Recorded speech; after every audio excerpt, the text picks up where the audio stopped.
Welcome back to Puckett Fieldhouse, Central Methodist University. Sorry, I was down talking to a couple of my contemporaries.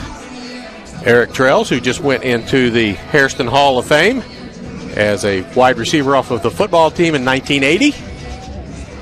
Also saw Tom Stein and Gene Williams earlier, and then Jamie Haslett, who was a little bit later baseball player. So I was down saying hello to some of the new inductees into the Hairston Hall of Fame, the Sports Hall of Fame here at Central Methodist. We're just about 7 minutes away from the start of the men's game. And we have COVID issues hitting the men's team today,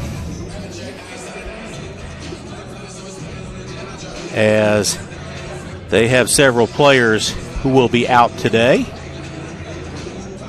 As I'm pulling up our stat information, so we'll have that when we get ready to go in this. Looking to see, neither side has reported their starters yet, but I know that we have several players out on the men's side, and Coach Sherman concerned about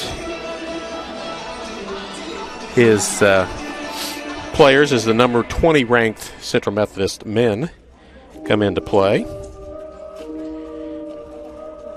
I want to make sure that I get this done, because I'm going to do this one more time just in case there's somebody that is not paying attention. Liz Maben over in London, England sent this to me. Wanted to know if I could say a big shout out to Big Tom's granddad, Big Tom Sawulu's granddad. Said he'll be watching. He used to be known as Big Tom, but not anymore. If you haven't watched Big Tom Sawulu play basketball, he is 6'8", 245 pounds. So, Granddad, you were Big Tom, but we got Big Tom over here playing basketball for the Eagles now. So, we welcome you to the broadcast, and I know that you're way ahead time-wise above us, but welcome to the broadcast. Thank you for sending Big Tom our way, because he has been a force for the Eagles this year. Grab my men's information.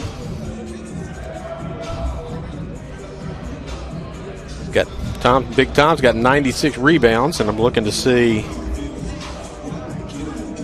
17 games, so that's about a 6 or 7 average there, but he's also averaging 8.8 points per ball game, so that's good for the Eagles. We'll see who is left to play. We know several of their players are down. The women's team is just coming off of a series of COVID issues where they went out to Baker University in Kansas with 8 players, and none of those 8 players were their top 3 scorers. All of their top scorers were out of the game. They lost 51 points between those 3 scorers in the ball game. They still scored 71. They won by 18. They got back to full strength today, and they defeated Culver by the final score of 68-41. A little below their average, but again, several of their ladies playing basketball with a week of no activity whatsoever. No basketball, no practice, nothing. The ladies got out of COVID protocol at noon today, so they're happy to be back to full strength. They got a big game coming up against Mid-America, and I've got standings that I can look at here and tell you about with the men. In the Southern Division, Central leads that division. They're 4-2, tied with Evangel and Benedictine. 13-4 overall. Missouri Valley, Park, and Baker are 2-3. The Northern Division, William Penn, who is 5-1 in the conference, and that one loss is to Central Methodist by 6 here at Puckett Fieldhouse. Mount Mercy 3-3, as is Grandview, Clark, Peru State, all 3-3. Culver at 2-4, 11-4 overall, but 2-4 in the conference. And Graceland 0-6, 4-13 overall. So 13-4 Central Methodist versus 11-4 Culver-Stockton in Joe Green joins me on the broadcast, and Joe was looking over their roster, and they are loaded with big people. Yeah, on the Culver they got side. some size over there, that's for sure. Looking at it, I see 1, 2, 3, 4, 5, 6, 7, 8, 9, 10 players 6'5" or bigger on their roster. Eagles have not been that big. Big Tom Suulu at 6'8", Fodi Camardi at 6'7" are their big players, but then their guards are pretty long, and they can get Isaiah May at 6'5", and some more size, but they make up for it. They play tough D, do the Eagles, under Coach Sherman. I look at it, they average 78.7 points per ball game and give up 64. Culver averages 78 points per ball game and gives up 64. So almost exactly the same numbers. Both sides score 78, both sides give up 64, so which side plays better offense or which side plays better defense in this ball game tonight, where it's afternoon anyway. Well, Charlie, thanks for having me back for the second game. You had a choice you could have made, in between games. Could have canceled that 2-game contract and only made it one. I could have been a free agent, but you brought me back, so I appreciate it. I'm glad you didn't take off and just leave. No. I appreciate the opportunity. This is kind of fun. It's a great view up here and good way to watch college basketball. So, here's the way I look at it, Joe. I'd probably be sitting in the stands running my mouth anyway, so I might as well get paid for it. There you go. So, no doubt. I know there are some people that don't care too much for some of my banter, and that's all right. We're all entitled to your own opinion. But, when things get a little sloppy and things get a little out of hand, I was telling my two guys I was talking to that just got in the Hall of Fame, I always revert back to some of my stories from when I was here and some of the people that were involved that made things easier for me while I was here at Central Methodist. So, yeah, I remember back to that year I was here, and I played with some good players with Buck Sath, big feller from, I think he was from Slater. He was John Bucksath. John Bucksath, and Raji Carlock from down at the lake, and Alan Owens out of St. Louis, and Ben Brown. He was from Mexico, wasn't he? Doug Whithelm, from Brunswick. And we had a pretty good team. It was fun. You got a banner hanging here. That's all that really matters. Yep. All right, so they've posted the starters, and we'll get that for you. Ladies and gentlemen, good evening, and welcome to Bucket Fieldhouse for tonight's Heart of America Athletic Conference men's basketball matchup between Culver-Stockton. All right, so you'll see them as they come out. Methodist Eagles. Yeah, they're going to talk again. And we'll see who the Eagles are starting because they're a little on the short-handed side today. Yeah, they are. So, their top 3 to 4 players aren't here? Well, Fodi Kamara's not playing. Jonathan Brown's not playing. Tim Cameron's not playing. There's 3 starters right there. All right, so for Culver, a 5'10 senior guard, Denton, Texas. 3, Javon Modester. Jalen Blaze, a 6'3 junior guard from Brooklyn, New York, number 10. Number 13, Alonzo Ortiz Trailer, 6'5 senior from Woodside, New York. He had 40-plus in a ball game the other day. Jim King, 6'6 junior forward from Troy, Missouri. And a 6'7 senior from Clarksville, Texas, Quentin Wallace. He's number 25. Yeah, 25 is a big young man out there. I'm telling you, even from way up here, he's big. For the Eagles, they'll go like this tonight. A guard, 6'3 sophomore guard from Garland, Texas, Jaden McGrew, number 4. A 6-foot sophomore guard out of Sedalia, Missouri, number 10. Trent Lyles. A 6'5 sophomore out of Belleville, Illinois, Isaiah May. A 6'2 freshman out of Jeff City, Missouri, number 12, Marcus Anthony. In his second game of the season, he had 10 in his first ball game. And a 6'8 freshman, 245 pounds, London, England, Thomas Sewulu. Big Tom. Grandpa, you would be proud. Big Tom is carrying the load, and he's got a load tonight because he is the only size on the floor. As the Eagles do not have Fody Kamara at 6'6", not playing. Yep. Tim Cameron's a starting guard. He's not playing. Our 24 and their 25. It'll be fun to watch. Them young men battle. So, Eagles down a lot of points with Jonathan Brown being out of the lineup. Tim Cameron. Tip handled, and Modester has the basketball. McGrew on him. You will still see the Eagles play defense.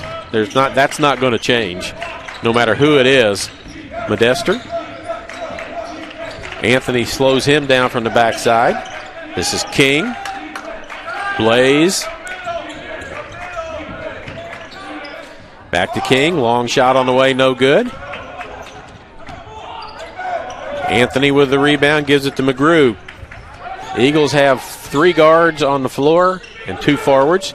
Big Tom has the ball on the block, kicks it back out. Lyles, Anthony.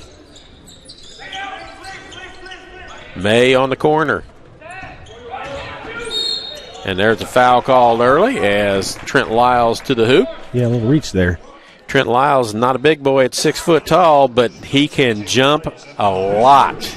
Yeah, I saw all those guys warming up. There's some impressive hops going on out there. Well, I'll tell you, I did a 8-man football game for Sacred Heart out of Sedalia one year. Lyles was the quarterback, defensive back, punt returner, kick returner, and he scored touchdowns in all those different methods. So he didn't go to Smith Cotton then? He did not go to Smith Cotton. He was at Sacred Heart. Jaden McGrew to the hoop, lays it up offhand, off the glass, good, and he'll go to the free throw line. Chance for a little extra. Foul is on number 25, Quentin Wallace. That foul, his first, second team foul. McGrew at the line, shooting one. Foul goes on 25, Quentin Wallace, his first foul. McGrew second one crawls around and stays in, 3-0.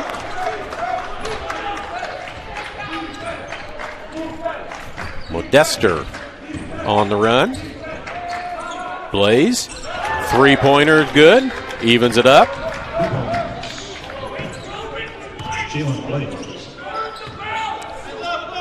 Marcus Anthony. Lyles not known as a three-point shooter, but he hits that one. Nice bucket there. He was 6 of 33 shooting threes coming into this. Blaze. This is Ortiz trailer. Fade. And falls. Nice touch. 6'5". 5 players over on the bench. One of them, they'll all be used during this ball game. Isaiah May straight away 3, rattles around and falls out. Blaze with the rebound. Modester.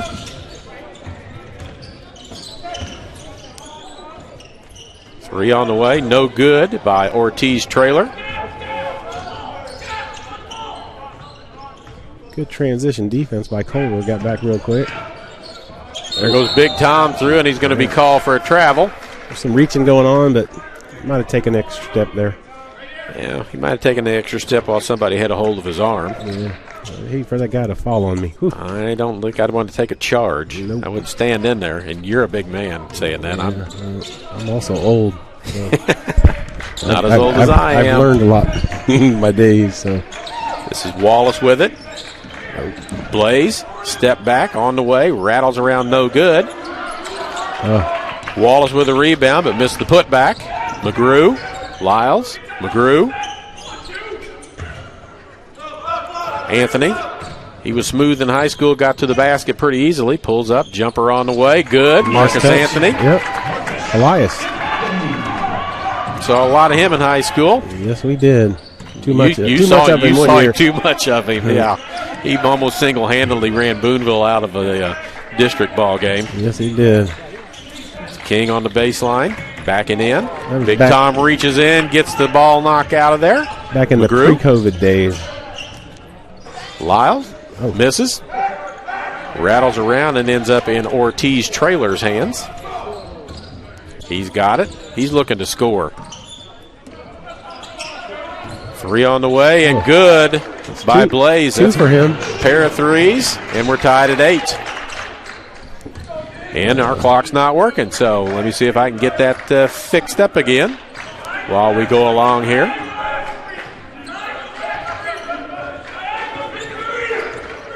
McGrew.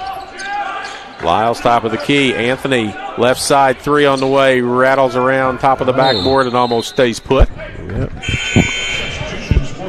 We got 2 subs coming in. And number 24, Zach Wisnicki. All right, so I think I got the clock fixed now. A little different pace in this game.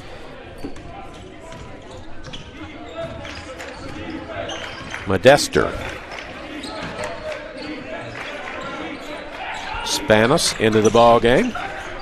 King raises up, kind of lost control of the ball. Yeah. May with it.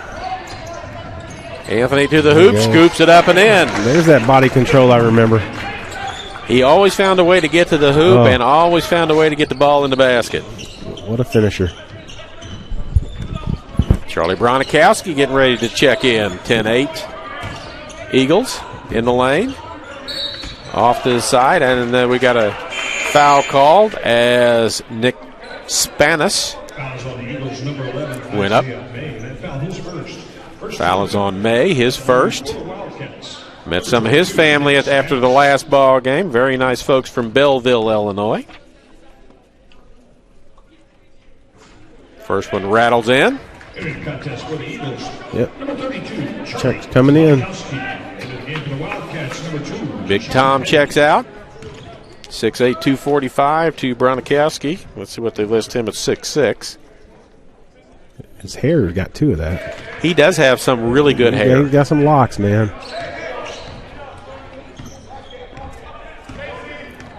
McGrew running the show. Almost lost it, but he ends up with it to the hoop, lays it up, scores, and Spanow will be called with a foul. Got away with that. Coach Sherman wasn't very happy with what was starting there, but it finished good. Spanos, 6'6" freshman out of Decatur, Illinois. Free throw good. 12-10, 15 to go.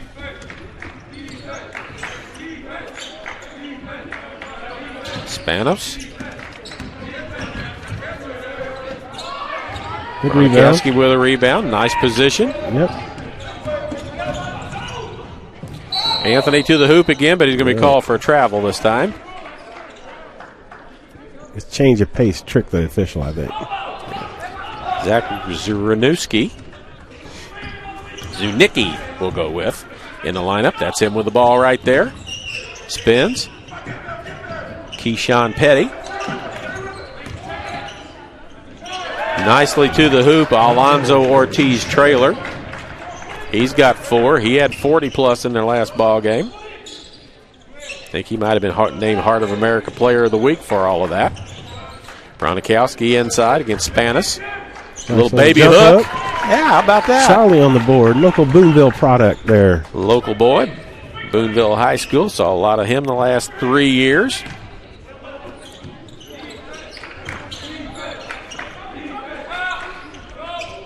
And Alonzo Ortiz Trailer has decided to take things over here. He's a scorer. Senior from Woodside, New York. McGrew.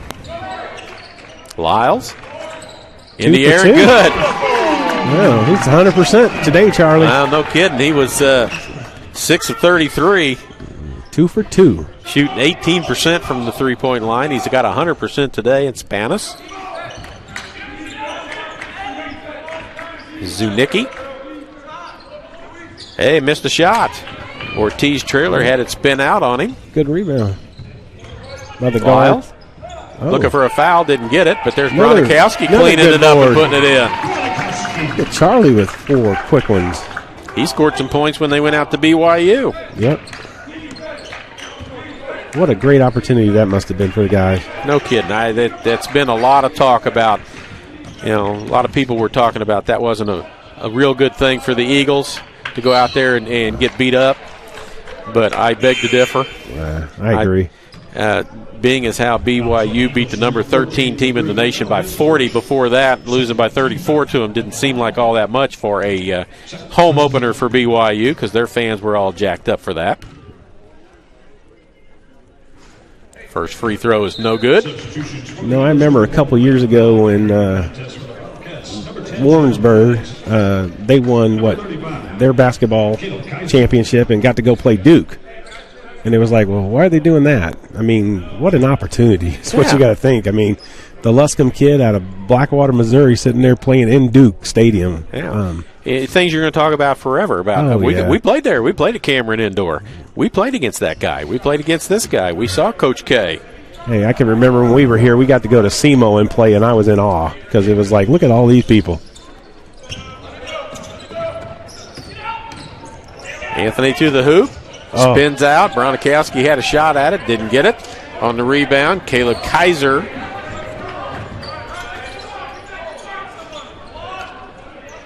Lyle with a rebound of a miss by Zunicki. Or Reznicki. Bronikowski going to pull a three. And it falls. How about that? Look at Chuck, leading scorer. He's got 7. Made the 10-minute commute. Yeah, you ought to maybe 20. You ought to have some fans here. Yeah. I know his dad was down there. I saw his dad before the game. So through the lane. Back out. Jumper on the way. Comes up short. Tipped around. Reznicki. Back and banks it in. He's got 3. 23-17 Eagles. So far, so good. Blake Fowler into the game. That was him with the ball. Lyles on the roll. Isaiah May going to get a pick from Bronikowski. Bronikowski broke to the basket, was open momentarily.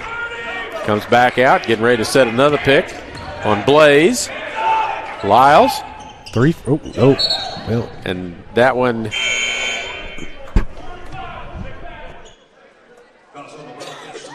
Fouls on Kaiser as he was blocking out underneath on Bronikowski. So that 3 looked like maybe that lower percentage that he'd been shooting. Yeah, that one kind of was came up there if he was getting a good shooter's bounce or something, but that one kind of thudded against the side of the rim. But it's back to them. Big Tom back in the ball game. Gets it inside. New guard in there. Yep, and he's got some size advantage, and he's going to go left hand on it. And Kaiser partially blocked it. Yeah, we got Blake Fowler in the game from Campbell, Missouri. King with a 3 hits it.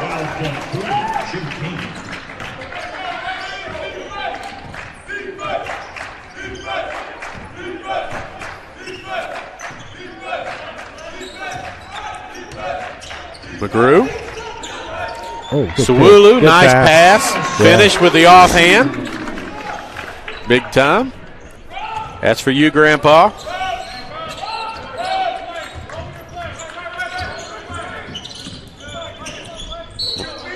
And there's a foul and reach in on Fowler. Fouls on the Eagles, number 1, Blake Fowler. That foul his first. 13th foul on the Eagles. Out of bounds on the side, right in front of the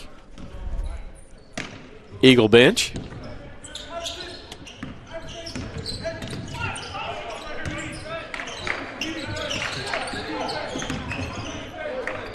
Modester. Down to 8. Big Tom tried to take a charge. No call. No call. McGrew, left-hander to the hoop. Fouled on the way there. We'll reach in.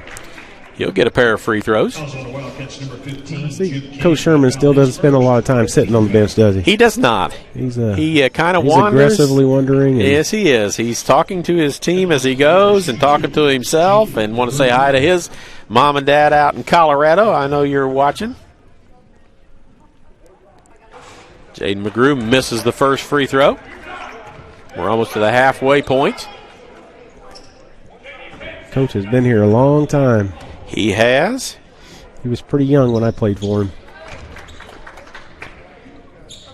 It's upper 30s. I want to say 38, but I don't know that for sure. They used to put it on the score sheet what year it was. This was his first and only job. He was an assistant coach, and now he's the head coach, and his son is the assistant head coach. Well, there's number 10 again. I think that's 3 for him. That's Blaze. No, that's 2. That's 2, yeah. And 13 is the other one. Ortiz Trailer's got the other points, and he's not in the game right now. Tipped, and it goes out of bounds. It'll stay with Central. Anthony ready to come back in. Well, we got a little timeout now. That's all right. So 26-23, 9:38 to go. We'll take a quick 30-second break as well. Give us a chance to get caught up, as we'll be right back here on the Eagle Sports Network. How do you make traditional education more effective for today's job market? You transform it at Central Methodist University.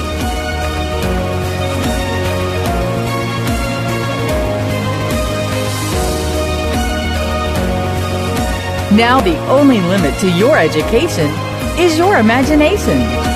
The new Digital U, available only on the campus of CMU. Be more. We're back. 9:38 to go. 26-23 Eagles. The short-handed, depleted Eagles. Playing hard. Getting contributions from people off the bench, as they're going to have to do in this game. Yeah, and I don't want to jinx them, but, man, they're shooting 62%. 62.5%. What a clip. 60% from three-point line. Pretty good shooting there. Both teams. I mean, 42% is not bad. So the men for the season shoot 46% from the field.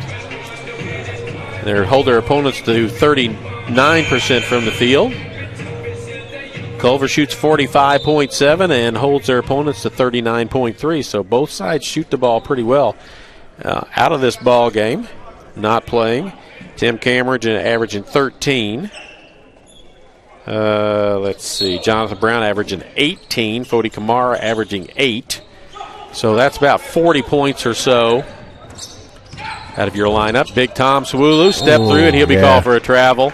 Yep, took a little extra step there. Yeah, well, if he'd taken the one step, if he'd have gone straight ahead, he would have run over some poor soul. Yep. So the travel gives the ball back to the Wildcats. And Javen Modester brings it across from Denton, Texas. Anthony on him. Into the corner, kicks it back out. King with a jumper from the free throw line, hits it. Good touch.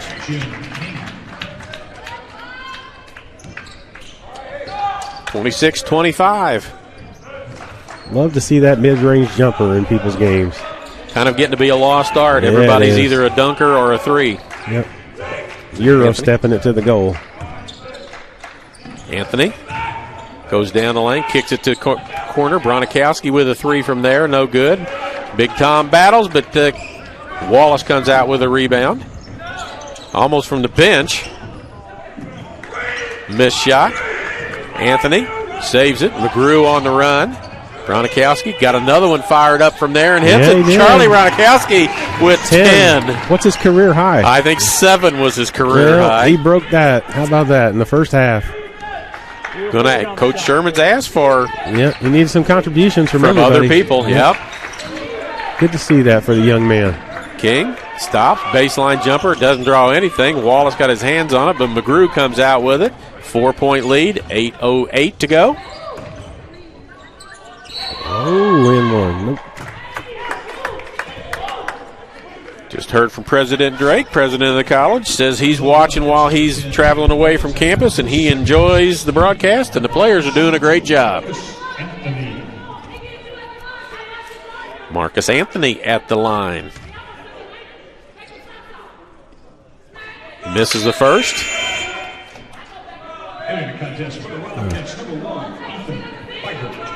Ethan Feigert into the ball game. 6'5" freshman from Ballarat, Australia. Isaiah May back in. Trent Lyles checks out.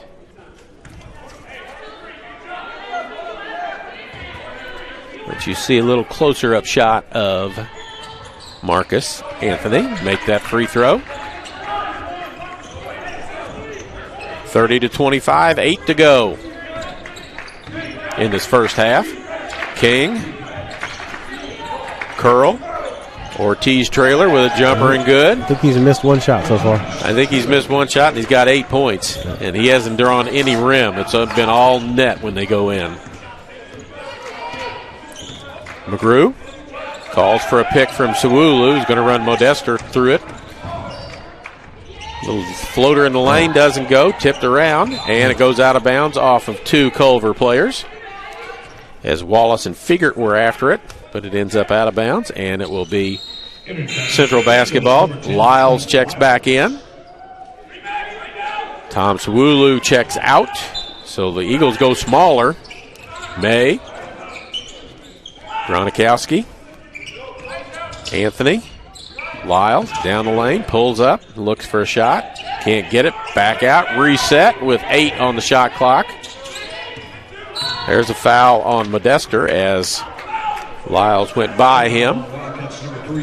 Yeah, let me shoot some free throws now for.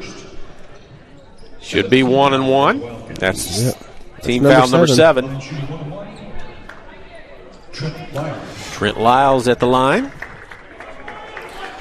Apologize for the color differences between the cameras on the free throw line and the main camera.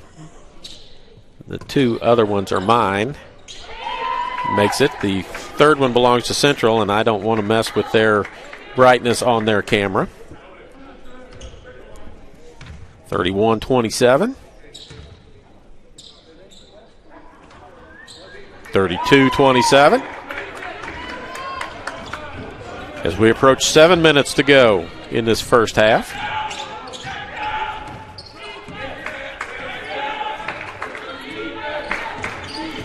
Modester dribbles east-west for a while. Nope, got loose.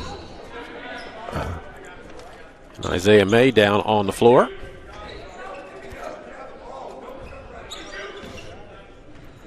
And the foul is on May. His second. Pretty imperative that the Eagles stay out of foul trouble, obviously, with the number of players, and May will come out. Thomas Sawulu back in.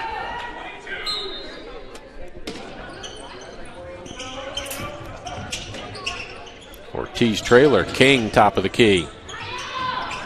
Modesto. Shake and bake, doesn't go anywhere. Nope. A lot of dribbling, no movement.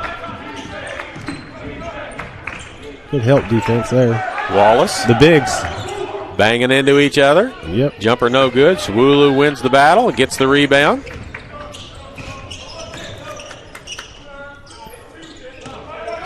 Lyles in the lane. McGrew in the corner, passes on that shot. Anthony pulls up from straight away and hits it. Marcus Anthony. All net.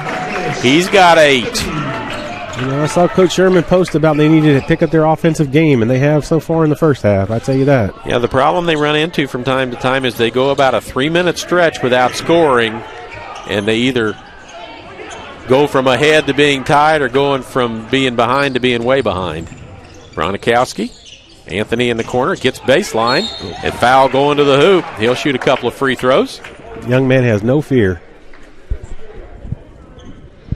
Elias High School and out of Jeff City, and all I saw out of him for 2+ years is that, going straight to the hoop over and over and over and always finding a way to get there and make something happen. I want to thank our corporate partners for their continued support of CMU Athletics, MFA Oil, the Braun Home, Jennings Premium Meats, Community Auto Sales and Service, AirLink, Drury Hotels, Missouri Pacific Lumber, Howard County Electric, and the Commercial Trust Company. All those folks make these broadcasts possible. Make it possible for me to bring in people like Joe Green, who's been nice enough to stick out both ball games with me today. He could have departed after the first one. Well, the Cowboys don't play till 7, so I'm good. Yeah, he's a Cowboys fan. We'll forgive him for that. Yep. And all you Chiefs fans have probably got that on your that's going on now. On your big screen somewhere with us in the background, and that's all right. We're glad you're with us. At the line for the Eagles, shooting 2, number 12, Marcus Anthony. So Marcus Anthony at the line to shoot a pair. He can get to double digits with these 2 free throws. First one's good. Once again, pretty balanced scoring there from the top 4 scorers. Yeah, looking at the scoreboard, 10, 9, 8, and 7. Yeah, you gotta love that. And that's a lot of points from players you don't get a lot of points from normally. And, yeah, players that probably don't play as much either, I would guess, huh, Charlie? Probably not. Charlie Bronikowski's averaging 2.6. He's got 10. Yep. Anthony's only played 1 game. He scored 10 in it, so he's got that 10 as well. Lyles averages 3.8. He's got 8.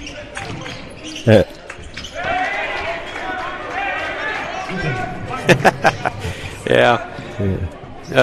One of Joe's Cowboy fans letting us know that the Chiefs are down 14-7, just in case anybody wanted to know. Yeah, that's Joe Lyles. Joe Jr. down there. McGrew's got a 3 from outside, looks long, is. Oh, good Lyles rebound. runs it down again. This will be the 3rd shot at it for the Eagles. 3rd time a charm. McGrew going to drive this time. Gets it pass. to Sewulu. Going to go up strong and bank it home. How about that? Impressive. 4 points for Big Tom. Coach Sherman likes all that. Feigert from the corner with a 3. He won't like that. All that hard work is negated in about 5 seconds down the floor. Lyles going to get a pick from Big Tom. McGrew. Lyles. Haven't heard from Bronikowski much lately. No, Lyles hasn't touched the ball much. Yep. Lyles with another 3. 3 for 4 today. And a timeout called. Yep. And it'll be a full timeout, so we'll just go ahead and talk while we're here. And I'll tell you, the Community Auto Sales and Service is a one-stop shop for all your automotive needs, from brakes, tires, and oil changes to front-end alignments, engine repair, batteries, and state inspections. They have everything and can do anything to keep you on the road safely. Proud supporter of Eagle Athletics. You know, you mentioned Jennings earlier, Jennings Locker there in New Franklin. They're going through some changes, and I think the end of this month they're shutting down their store there. They're shutting down the big processing part of it, as I think they're just having problems finding enough people to do the processing work. Yep. And they're going to beef sticks. They're going to specialize in their snack sticks. And they're pretty good. Pops. Boy, I'll tell you, I'm sorry to see them go out of business, because we go get their pork pack all the time. We get their half hog and load up on pork steak and pork chops, and it's really good. And I'm just sorry to see them go out, but they've been in business there for a long time. The dads started it, and the sons have worked their way through it. And I know they've always got signs up looking for production help, people to help with all of that, and it's just hasn't worked out for them, and I feel bad for them. But if the snack sticks are where the money is right now, you go where the money is. Yeah, Mr. Jennings was such a great man. He was really good, great supporter of high school sports, and I think New Franklin's playing West Grand today for the championship over there. I think they started at 3. Yeah, my grandson plays on the Fayette team, and they won, I think, probably the 5th place game. Maybe the 3rd place game. They played at 1 o'clock against Sturgeon. There's a pass that goes out of bounds. Well, if I remember right, your grandson's big enough to be playing out here with these gentlemen. Well, he's 6'3" or so. He looks a lot older than he actually is. He's a baseball guy, though. Football and basketball is something he does until baseball season starts. There you go. Bronikowski got it. Big Charlie made his appearance early and hasn't left since. And there's Doug. And there's Tom.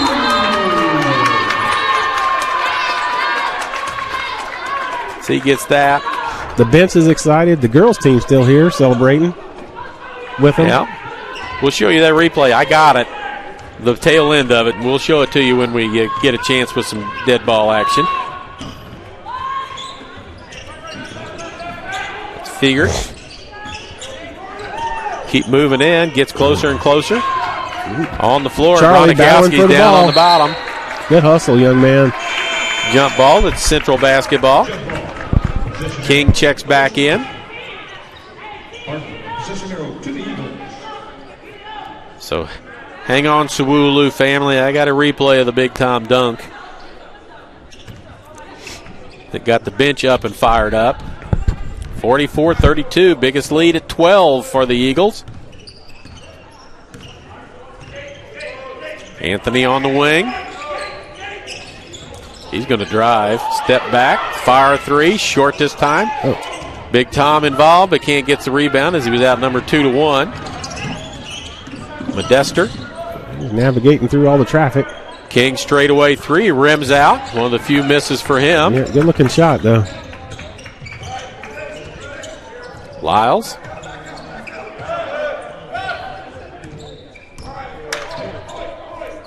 McGrew. We approach 3 minutes to go. Big Tom, top of the key. Hands it to Lyles. McGrew going to drive. Lyles, three lined up. Hits it. There we go. Is that 4 out of 5? Career night there. And another timeout as the Culver coach not happy that Trent Lyles is 4 for 5. I'm sure he looked at the stat sheet and said it's okay for him to shoot, and now it's not okay for him to shoot. Yeah, Coach Sherman's going to ask him what he had for lunch and make sure he eats it every day. That's right. And if if you can do this every game, you're going to get the start on a regular basis, son. You got 14 in the first half, and I'm going to guess that's probably his high. 15-point lead there. So big jump out. I'll tell one more story about Jennings Premium Meats before we go away. My wife ran a nursing home that was right behind Jennings, and one day heard this big shotgun blast. Look out the back door up from Clinton City or whatever that is, Clifton City up north. Somebody brought in a couple of buffalo. Really? And they had to shoot the buffalo in the head, and they didn't get it the first time right, so they had to shoot it a second time, and then they attached a chain to its leg and drove the trailer out from under the buffalo. Dang. So we were a little concerned about a shotgun blast, and then we see a buffalo thrashing around out there.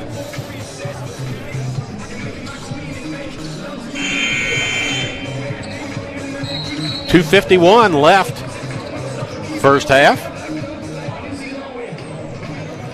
Tasha Wilson, athletic director here at Central, instrumental along with President Drake in turning around some of the Central programs. Quick recap: men's soccer, women's soccer made it to the Final Four. Volleyball made it to the national tournament. 3 on the way. Coach Sherman wanted somebody to be guarding that guy earlier. That's Blaze. Yep, there he goes again. Football made the playoffs for the first time ever. Women are in the top 15 in the nation. Men are in the top 20. Lyles with he's about to have a heat check. He's cooled off a little bit from inside the three-point line. He just needs to back up further away. Modester. King. Ortiz Trailer, who's been real quiet for a while. Yep. Short. Bronikowski with a rebound. Gets it to Lyles. 1:53 to go first half. 12-point advantage. Anthony tries to get it inside. Picked off by Trailer. Ortiz Trailer. Foul on Lyles. That's his second. Oh, it's his first. Have to be careful here with that lapse you talked about earlier, Charlie. Yeah, minute 40. It happens to them semi-regularly where they go about 2 minutes or so without scoring, and they go from being up 4 to being down a couple, or they go from being even to being down 6 or 8. We'll have to watch it. We were up 15, now it's 12, so let's see if it trends.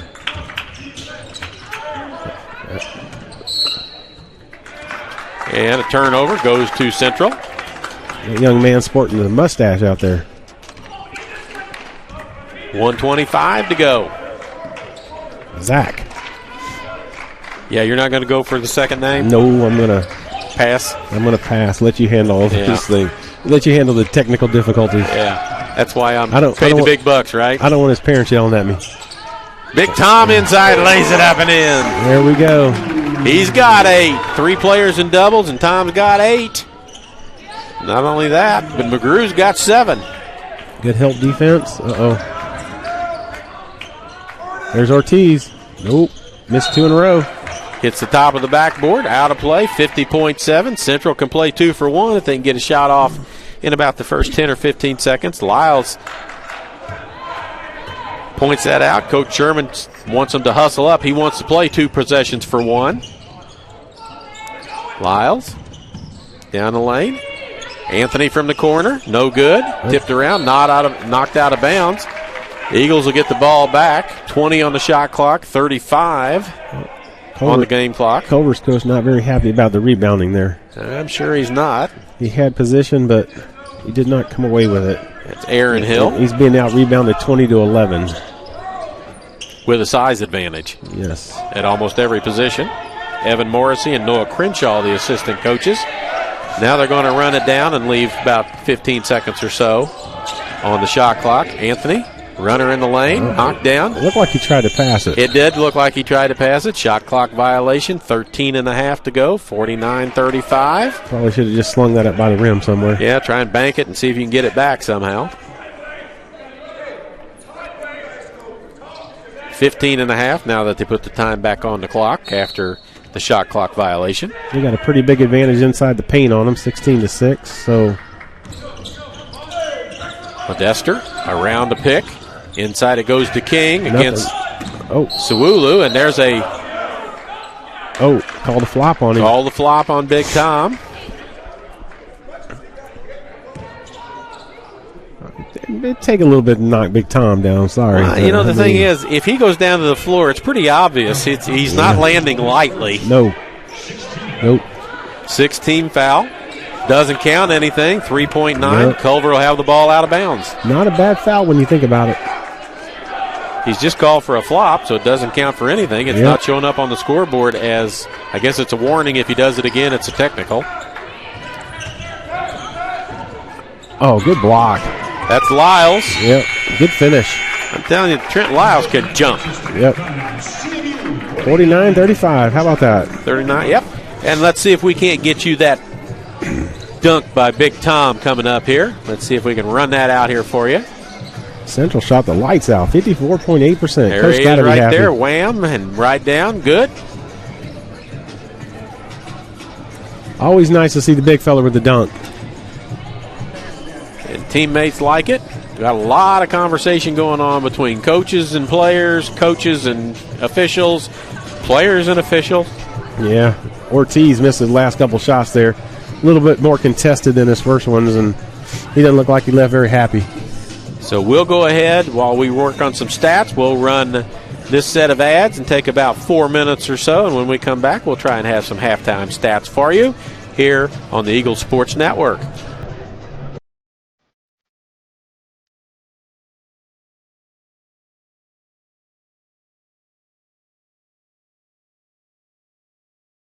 How do you become better prepared for today's job market? You choose a better way of learning. At Central Methodist University, we are proud to be one of the first to offer a new comprehensive digital approach to teaching and learning that changes everything. Introducing Digital U. Digital U, available only on the CMU campus in Fayette, transforms the entire learning experience. It's so much more than simply incorporating smart devices into the classroom. Utilizing technology to better engage students, Digital U offers enhanced, never-before-available learning. The technology of Digital U begins with iPads, which are provided at no cost by the university. Over time, fewer textbooks will be needed, which should mean lower cost for most students. At Digital U, students will learn in the same way in which they live, with the access and ease that only this level of technology can provide. And Digital U doesn't just transform the student experience. Faculty can use their devices for everything, allowing for more time and access to teach and guide their students. The Digital U program is made up of many advanced elements, including replacement of some traditional textbooks with ebooks, incorporation of Apple TVs in the classroom, specialized new learning apps, the ability to attend class on their device while traveling for sports, music, and other CMU activities, improved communication and collaboration, greater faculty-student connection, and so much more. Digital U incorporates these dynamic digital experiences into the traditional classroom, and students come energized, engaged, and excited to learn. Digital U is not a replacement for traditional learning. It's an enhancement, providing new and greater ways of learning. At last, A connective traditional education that moves at the speed of the real world. Get more from your college experience with CMU's Digital U. Contact us today. CMU. Be more.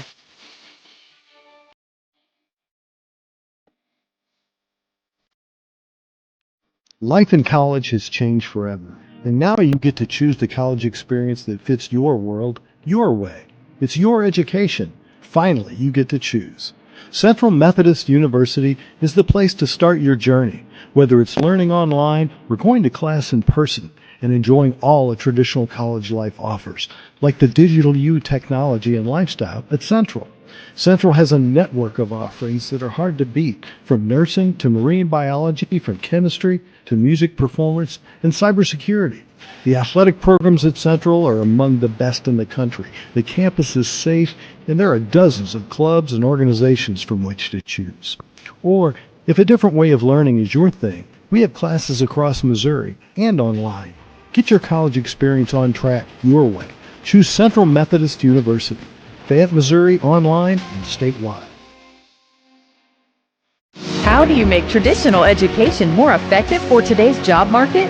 You transform it at Central Methodist University.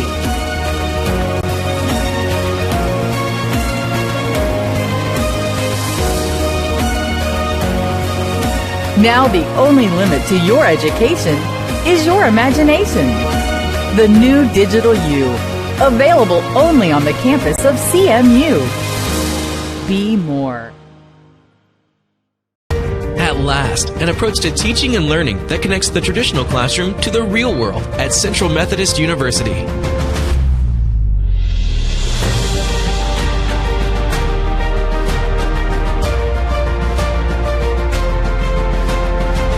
Now you can learn the way you live and the way you'll work with the new Digital U, available only on the campus of CMU. Be more. Back at Puckett Fieldhouse, halftime score, Eagles 49, Wildcats 35. Got stats for you. Let me clear the scoreboard off of there, and then we'll put our stats up on the screen so you can see those as we talk about those a little bit. Yeah, great. Halftime stats. Great contributions from everybody on Central's team in the first half. They're shorthanded, and they have done that. And you'll look at these numbers, and this has been a well-played basketball game. Field goal percentage, Culver shooting 39.4. That'll win you some ball games at 39% from the floor. Central shooting 54.8. Yeah, Coach can't be mad about that. Free throw percentage, 75 for Culver, 80% for Central. Three-point percentages, 46% for Culver. That's well above average. 50% for Central. That's way above their average. As I can tell you, Central shooting three-pointers shoots 32.4% on the season. Rebounds, 12 to 22. Central with the lead in rebounds, even though Culver has a bigger squad overall than Central does, height-wise. 3 offensive rebounds for Culver, 5 for Central. Turnovers, very minimal. 3 for Culver, 4 for Central. Anything else jump out at you, Joe, that you see? Yeah, you mentioned earlier the points in the paint. I mean, you know, when you get your big guys in there, looked like Culver would have the advantage, but Central's up 16-6 there, so that's 10 points. You know, and you got a 14-point lead, so that's you can't beat that. You got one big guy at 6'8", and then your next biggest guy is 6'5". Yep. And after that, you get down to a 6'2" guard and a 6-foot guard. But everybody's contributing, playing hard, trying to do the best they can to impress, get some extra playing time. Charlie Bronikowski averages 2.6 points per ball game, and he's got 10. Yep. Charlie's got 5 rebounds. Looked like he's leading the squad. Tom has 2. Jaden and Trent have 4 each. So now Jaden also got 8 assists. So he's on his way to a double-double there. Yeah, well, he get him to a triple-double, huh? Yeah, could well, he's got 4 rebounds. He's got to pick up that pace, but 7 points, 1 more shot, 2 more shots. He's got that covered. Eagles playing without Fodi Kamara. He's their leading rebounder. He has 139 rebounds in the 15 games that they played coming into this. So he's almost averaging a double-double in rebounds and 10.2 points, but Jonathan Brown averaging 18.4, Kamara 10.2, so that's almost 29 points that are not playing in this game. Tim Cameron's not playing, and that's 13, so that's 42 points. And I don't think Dwayne McClendon is playing either, and he's averaging 6.8. So you're at almost 40 points out of your lineup. And you scored 49. And you scored 49, and you're on your way to what might be your highest scoring ball game of the year because I think they had 90 earlier. I can tell you because the other side of this sheet lists their numbers. Well, I'll take out the Ozark Christian College opening game of the season where they scored 111. 90, they scored. They have not scored 90 in a win yet. They've scored 89, 83, 84. When they give up more than 80 points, they do not do so well, but they've got 49 on the board early here, and they're doing it without quite a few of their ball players. So, but it's the nature of the beast these days with the way things are with COVID and everything else. The ladies have played 3 games with either 7 or 8 players available. Went 2-1 in those 3 games, and then 1 earlier as they got a bunch of players back off of COVID at noon today. And I think was talking to somebody that was telling me about the NAIA rules that it's 5 days asymptomatic and you're able to come back. With Central, it's 10 days asymptomatic and you can come back. So, erring on the side of caution. Yeah, so, I mean, the first half we played 7 kids, 7 players, and once again, talking about depth-wise, Culver put out 11 on the floor. And you mentioned something earlier, Charlie, about, Don Coryell, and I can remember playing here for Coach Sherman, like I said, in 87, and I want to say it was a couple years after that when he converted to the Loyola Marymount style, and they were scoring, 100 points every game. And they were just running and gunning, and there's a banner right over here where they led the nation in scoring with 106.6 average. Yep. I remember a game here that I came and watched. Central was down 6 with 30 seconds to go, fouled and made threes, fouled and made threes, fouled and made threes, and sent it into overtime. So, those were the days. And I remember sitting at one of Coach Sherman's practices, and he had a drill, and that's when John Buckstaff was here. And John, 6'8", and not fleet of foot. I played John. Yep, I played against John. Had to practice against that big fella. They put, I don't know if it was 30 seconds or 45 seconds on the clock, and everybody had to get a shot off running up and down the floor in that time frame. And the last one was John Buckstaff. He would have to take the ball out of bounds, pass it in, they'd come down, shoot. He'd have to get it, take it out of bounds, come down, shoot. He'd get it, take it out of bounds, come down, shoot. He was the last one, so he had to throw it in bounds, hurry down the floor as fast as he could, and try and get a shot off before the buzzer hit. Otherwise, they were going to do it again. So the game has changed over the years. Coach Sherman has seen all kinds of different styles and played all kinds of different styles, and he's got a team that he likes this year. He's got athleticism and some length that he hasn't had in the past. He would really like to have another big. If Rain Hartman was available at 6'11" to give him another big to put out on the floor, he'd be in pretty good shape. But he's making up for it with smaller players that are aggressive and adept at getting to the hoop. Well, the effort today is good. I mean, it's just, nonstop, and everybody's moving and helping, and they're attacking. It's been it'd fun be to interesting to see how many kids have their career high today. Well, more than likely. Charlie may have his minutes high for the year in one game. Yeah. I don't know how much he gets to play normally, but I think he's averaging about 7 minutes a game. Yeah, well, he played most of the first half, so. He did, and contributed, which is good. You're looking at it, and Trent Lyles probably is going to get his high. Marcus Anthony's only got 1 game, so you can't really say much about that, but he's going to get his high. Tom Sawulu may get a high. I think he's at 15. He's at 8 right now. Charlie Bronikowski, 7, I think, was his high. He's got 10, so several of them are doing very well. Bronikowski, it was 3 for 13 on 3-pointers before this ball game, so he's picked up the pace on that quite a bit. But this is what happens when, the next man up mentality that everybody talks about, one down and somebody's got to step up and do something. So you've got some players doing that. Marcus Anthony making his presence known as he's back. Trent Lyles making threes, which is out of the ordinary. A bonus.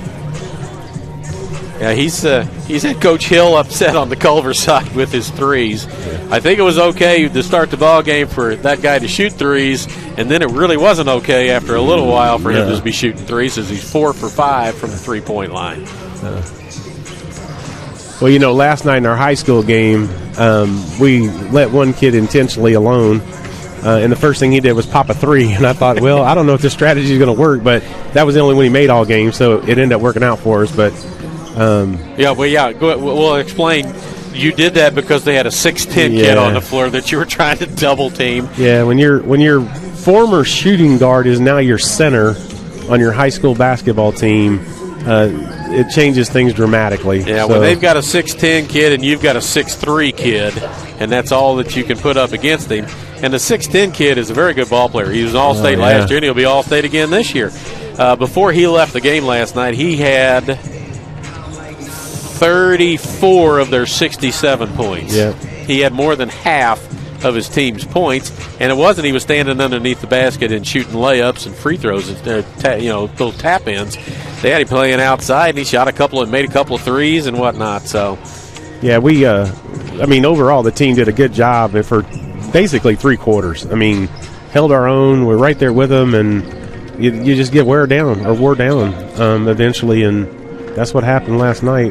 And we really kept their other All-State player, Quinn. He didn't do much at all. So, but sometimes hopefully we'll see him again in districts. If we do, that'll be good for us. You're going to see somebody in districts because Blair Oaks is in the Boonville district, as is Fulton, who's 11th in the latest poll, and you also have Father Tolton in there, who's in the top 10 in the poll.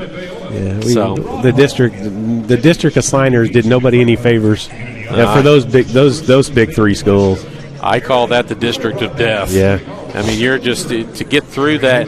For Boonville to get through that, you're going to have to beat 3 top 10 teams in a row.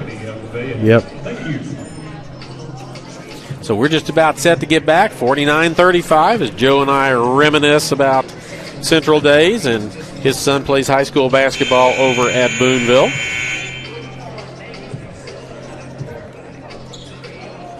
Think Grandpa Earl's listening to you today? He is. He already said he heard us a couple times mentioning his name, so he'd be pretty proud of old Charlie Bronikowski for that first half. Charlie's like another son to us and a grandson to him, so he'd be happy for him and getting to watch him play this close to home. So,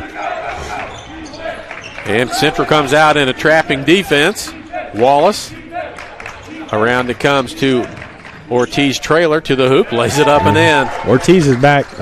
He's just smooth. He's got 10 points, and it doesn't even look like he's trying half the time. Well, when you come out of the half, important first 3 or 4 minutes, weather any storms, any adrenaline. Yeah, take the punch and try and get away from it. Don't lose your lead.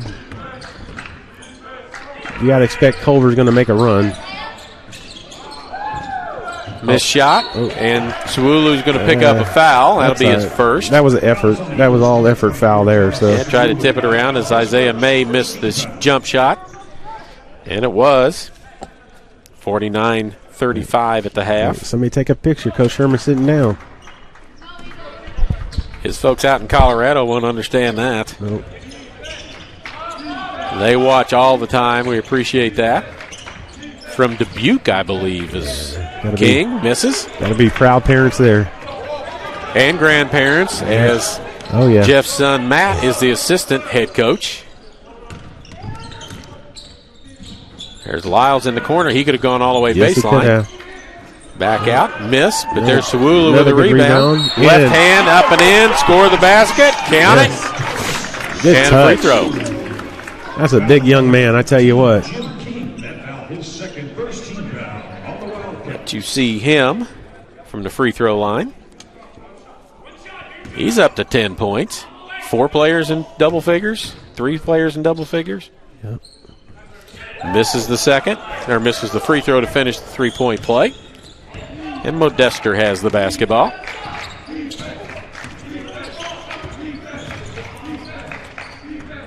Blaze. Wallace inside. Oh, little ticky-tack there. A little bump on the entry pass. Sawulu call for the foul, and quickly he's got two. Well, the officials are engaged in the game. Uh-oh. Yeah, if they're going to call that, we may have a long second half. Modester. Wallace. Ortiz trailer. Bank shot. Oh. No good. Tip out of bounds. Goes off of McGrew. Another lost art there. The bank shot. Oh, Sam Jones was an artist at that. And, man, you just don't see it anymore. People just do not shoot the bank shot. That is true. I agree with you there, Joe. Wallace. Blaze looks inside. Back to Modester. Inside again to Wallace. As he goes after Thomas Swulu. Baseline jumper is good. That's Wallace's first points. It is. I was watching him in warm-ups. I was impressed, but he hadn't been around much. He had one little chippy underneath on a rebound that he didn't convert. Otherwise, he really didn't have a whole lot of touches on the offensive end of the floor. And I don't remember him being in much either, now that I think about it, in this first half. Lyle step back shot good. He's got 16. Lyles. He came to play today.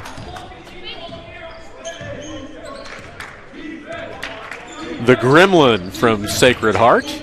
That's their nickname, Joe. I learned something today. Didn't Catholic school with a nickname of Gremlins. Didn't know Sedalia had another school. They do. There's a break. Tip away. Lyles in the corner, fakes a three, gets a man out of position. 2 in a row. 2 threes in a row. Isaiah May hits that one. Hurrying down the floor. Blaze, little runner gets it to go as he beats them down the floor. Coach Sherman won't be happy with that effort. No, and there haven't been a lot of fast break points in this game. So there have not, but they had a 2-on-1 going that direction off of the made basket. McGrew underneath the basket. Ran out of corner. room. So 4 guards basically on the floor for Central. Got 8 on the shot clock. McGrew against Wallace to the hoop. Left hand, can't go. Sawulu with the cleanup job. Yeah, ball was blocked. Yes, sir. Ended up in Tom's hands. He puts it up and in. The man. 12 points for him in the game. Leads up to 17. And a miss from Ortiz trailer.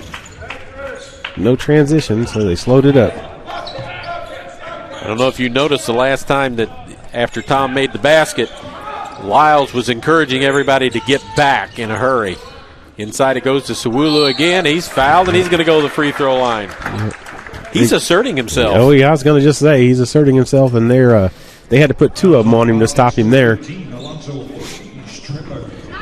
first, second team foul at the line of the Eagles, Thomas Sawulu.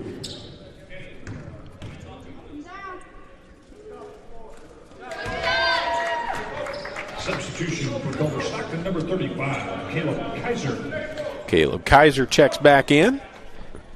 Big Tom with 13 in the ball game.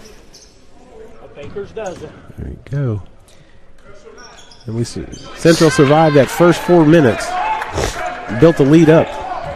They built it back to their biggest lead of the ball game at 19. I know it's nowhere close to being done, but I think Coach Sherman has got to be thrilled with the effort so far. Marcus Anthony with a hand check. Yeah, once again, another ticky-tack. We didn't see any of those calls in the first half. Yeah, Anthony saying he hooked me, but you didn't call that. Blaze to bring it in, 15:43. Central has scored 11 points in the first 4.5 minutes of this second half. Yeah. Knocking on the 100 door. All keep the way this under. pace. Ortiz. Nice touch by the big guy. Caleb Kaiser out of Metamora, Illinois. His first 2 points of the game. His first 2, and here comes Charlie with the hair, Bronikowski. Lyles Thought about pulling. McGrew. Anthony. Down the lane. Bank it up. No good. Goes after his own rebound. Can't get it, but May runs it down in the corner. Back out to McGrew. Reset it. And go again. Sherman calls out the play that he wants. McGrew to the hoop. Step back. Left-hander. Won't go. Good tip. Tipped up and in by Thomas Sawulu. That's a rebound and a point. 2 points. 16 for him in the ball game. Yeah. He's come out in the second half. We saw Charlie come off the bench. He's like, And McGrew with a touch foul. It's his second. Team foul number 4 against the Eagles. I don't know if they had 4 team fouls in the first half. Charlie's in for Tom. Tom get a little break. Got to get a breather. Keyshawn Petty with the ball into the game as well. Blaze with a long 3. Tries to get the foul called, but doesn't misses the 3. Lyles has the tip and the ball.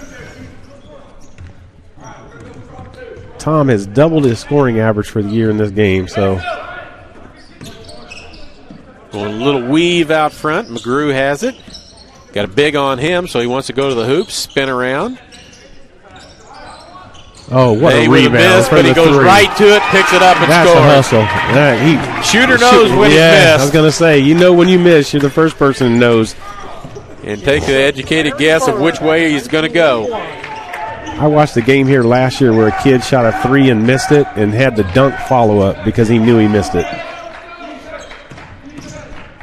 That's so much better than falling back and playing defense, not following. Oh, there's Ortiz. Trailer. Well. Coach Sherman not happy with that, and there's a timeout, so he gets a chance to talk with his people over on the bench about that. I think they gave the points to the wrong team that time. Yeah, there it goes. Yep, they did. So 3-pointer, gets it back to 18.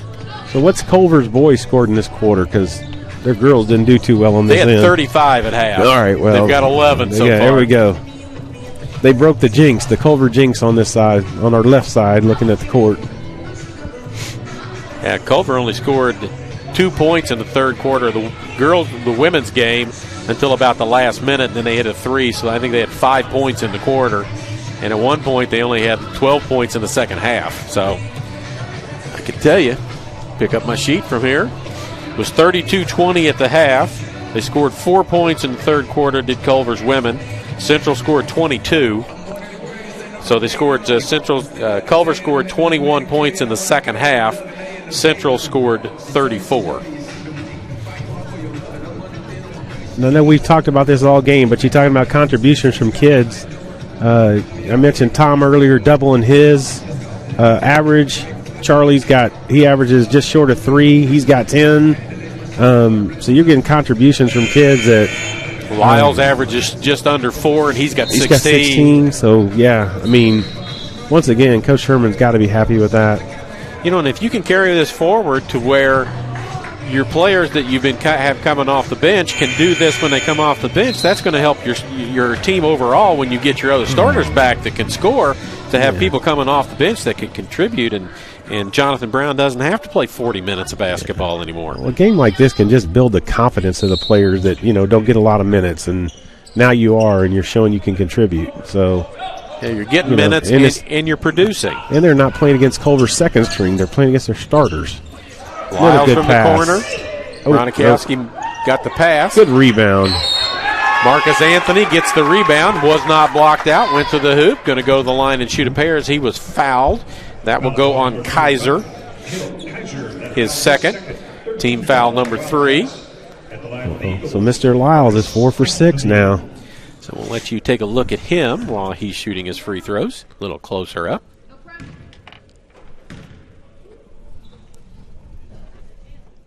Misses the first one. I tried to find a setting on my cameras that was somewhat consistent with the setting that the main camera has here from Central. My problem was, makes the second one. My problem was the only setting that came close to it was snow, and that bleached out pretty much all the color on the court. So sorry that there's a major difference, and it has to do with the lighting as well. The cameras are up here with us. Players are down on the floor. Ortiz trailer to the hoop again, puts it up and in. He's got 15. Like that young man's game. Pretty dynamic little player. He's a senior, and again, like I say, he had 40 in a game last week, and I think he was the Hart Player of the Week on the men's side. Anthony Lyles to the hoop. Oh, great Bronikowski pass. underneath. Left hand off the glass underneath by Charlie Bronikowski. He's got 12. Building that career high. So 4 players in double figures, 3 in the game right now. Big Tom, pass behind and out of bounds. As Ortiz trailer tried to pass it to Kaiser, but he was cutting to the hoop and it goes out of bounds. Nice effort by him to try and save it, to no avail. Such a good-looking basketball court, too. This is the third and last time that they will be able to refinish the court. I read that this summer. The next time it will be a new court. Lyles to the hoop, can't get it to go. There's Nicky with the rebound. Might be time to put a name on the court at some point, huh? I have lobbied the last few years for. I think there's a man over on the sideline deserving of that. There is, but there's another man, James Luchin. Oh, well, that's true. Former athletic director here, Dr. Jim Luchin, that I have said for the last couple of years they need to name something after him while he is still alive.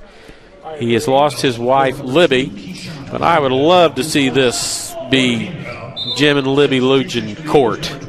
And then Jeff Sherman can get it added onto his when he's ready to go. They need to do something for Dr. Luchin. He helped an awful lot of people get through this school.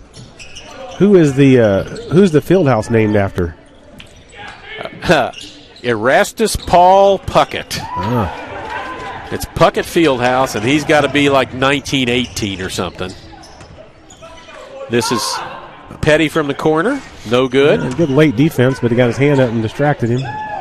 Feigert, no good. Sewulu with a rebound. I'll tell you what, Big Tom came to play today. Yeah, maybe he knows Grandpa's watching. He wants to make the Big Tom name mean something. Oh. McGrew's pass off the foot of Lyles, but right back to him. 10 on the shot clock. Still got time. 17-point advantage with just under 11. Bronikowski, 3-point from the corner, no good. Another great rebound by Marcus Anthony just dogging it on the boards. Telling you. That young man, what's that? That was his 4th rebound, I think. It says 3, but he's got, I think it's got they'll kick update it it up in one. a second. He's got 13 points. 13 and 4. And McGrew down on the floor, gets up. Anthony at 6'2". I think McGrew maybe just tweaked an ankle. We'll hope that's all it is as he's walking off. So 69-50. AirLink Rural Broadband is your local wireless and fiber internet provider. Family owned and operated with covered options in Sheraton, Howard, Saline, and surrounding counties. Interested in wireless or fiber service? Visit us at airlink123.com for information on all your internet needs. So we got some pretty good connections here with Central Methodist. So I said earlier, Dan, the trainer over there, he lives with Tanner and Joe Jr. And Tanner played football with Coach Davis's son, Wes, at Boonville. Yeah. And I remember them, I think it was Tanner's sophomore, junior year, when they went up to Hannibal and pulled off the heck of an upset, beating up on Hannibal up there in Hannibal when nobody gave them a chance. They're just, no matter where you seem to turn and look, there's a tie-in somewhere that goes with somebody. Yep. It's such a small world. The only reason I remember that one is Coach Davis and I were over at Columbia College. 69-50 is our score. That night. As the Eagles got off to a good start, they've been hanging on and building on to it. It will be Culver basketball out of bounds. Back to play. This is Keyshawn Petty, 5'10" freshman guard out of St. Louis. Wish they put the high school. Would like to know where the locals went, what part of St. Louis he's from, but high school. King down the lane, jump stop to the hoop, rolls it up and in. Jim King, he's got 7 in the ball game. Lyles gets it. He'll run the show from out there for right now. Coach Sherman wants some motion. Anthony going to split the defense, tries to. Ball goes out of bounds, and they say it goes off of Anthony's hands out as he tried to split defenders. Didn't quite make it through. A little over 10 minutes to go and holding a 17-point lead, so still looking good. Yeah. Next home game is the 19th. And that will be against Baker, who they just played last week and got wins on both sides of it. And I will tell you, Joe, Baker's got my favorite basketball player's name. Who's that? And I will tell you after Big Tom gets that. They have a player on Baker's men's team. His name is Cody Buffalo Meat. He's part Indian. And it's Kobe Buffalo Meat, because I always think, well, there's Kobe beef, and then you got Buffalo Meat. I've always said there's Buffalo Meat down in the lane, and, think all kinds of things you can say about that. Tom in the lane, back of the rim, no good. I think that's his first short one he missed. He's shooting an amazing number from the field. Well, there's 7 people could have fouled him on that one. And we'll see only 5 on the court. Who's unfortunate enough. Big Tom shooting 71% from the floor. Let's say Charlie just happened to be the guy on the floor next to the pile. So, well, it's his first foul, so that's all right. Could have been worse. Could have been Big Tom's third. We got a timeout. Coach Hill over on the sideline saying he's doing this and they're doing that, and we're not getting the call, but that's okay. Yeah. Ortiz is still lobbying. Yeah, he's still out there talking. Oh, well. So I got Big Tom headed for the double-double. He's got 7 rebounds now, so 7 for 9 shooting. Woo. And he's got 16 points. He's tied for the team lead in points. So if you add up, let's see, we've got Lyles averages 3.8. Anthony 9.8, so that's 13 points per ball game. Big Tom is 8, so that's 21. And Bronikowski is 2-something, so that's about 24 points.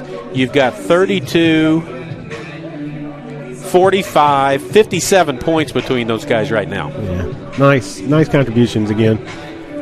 So, but if you watch Coach Sherman's post, he's pretty honest about his team, and he'll tell you, their effort offensively hasn't been very good. Defensively, he has no complaints. And today they brought the offense, and once again, without their 3 starters. So 3 top players. I think Coach Sherman, regardless of anything else, is most proud of this bunch for the way they defend. Yep. The offense can come and go. The defense keeps them in games when the offense can't get anything going. Kaiser, King, Modester, King, 3-pointer on the way. Good. That kid's got a good shot. He's up to 10 points. He's in double figures. Bronikowski mentioned somebody needs to come back and help. That's May. He kills his dribble, gives it to Lyle.